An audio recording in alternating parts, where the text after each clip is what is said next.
ఇంటి నుండి బయటకు వెళ్ళే ద్వారాలు ఒకటి ఉంటే ఐశ్వర్యము.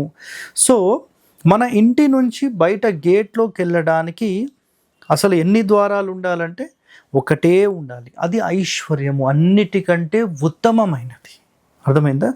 2 భోగభాగ్యాలు అని ఉంటుంది. ఇక్కడ ఏముంది? రైట్, 2 ఉంటే భోగభాగ్యాలు, 3 అయితే మంచిది కాదు. సో ఇక్కడ సింపుల్గా చూడండి సార్, 2 ద్వారాలంటే మీరు ఏ విధంగా మాట్లాడుతున్నారనే ప్రశ్న రావచ్చు. ఒక తూర్పు ఫేసింగ్ తీసుకున్నాం అనుకోండి. తూర్పు ఫేసింగ్ తీసుకుంటే మెయిన్ డోర్ అనేది సెంటర్లో పెట్టాం, ఈశాన్యం నుంచి 2వ స్థానంలో సబ్ డోర్ పెట్టాం. కేవలం ఈ 2 ద్వారాలు మాత్రమే ఎల్లోడు. ఎప్పుడు ఎల్లోడు? ఇల్లు పెద్దదిగా ఉన్నప్పుడు. చిన్న చిన్న ఇళ్ళకు మేము 2 పెట్టుకుంటామంటే కాదండి. అర్థమైందా?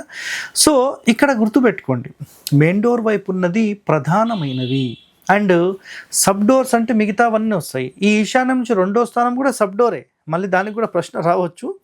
సో ఎట్టి పరిస్థితుల్లో ఇది ఒక కండిషన్. ప్లస్ సెకండ్ కండిషన్లో కూడా తీసుకుంటే గేట్ అనేది ఇంటి మొత్తం సంబంధించిన ప్రహరీకి ఒక గేట్ మాత్రమే ఉండాలి. అర్థమైందా? ఒకవేళ మీ స్థలం పెద్దదిగా ఉంది, అందులోపల మేము ఇల్లు కట్టాం, దాని ఆపోజిట్లో గేట్ పెట్టాలంటే కొంచెం ఆగ్నేయం వైపు జరుగుతుంది అని భావన ఉంటే ఈశాన్యం వైపుగా ఇంకో గేట్ పెట్టుకోవడానికి అర్హత ఉంది. అప్పుడు 2 మాత్రమే, ఇంకా మిగతా నాట్ ఎలౌడ్. నేను మళ్ళీ ఉత్తరంలో నాకు రోడ్ ఉంది, పడమరలో రోడ్ ఉంది, దక్షిణంలో రోడ్ ఉంది, నేను అక్కడ కూడా గేట్ పెట్టుకోవచ్చు. ఇవన్నీ పనికి మాల మాటలు, అవన్నీ పెట్టుకోవద్దు. అదంతా 100% రాంగ్ అది. ఓకే.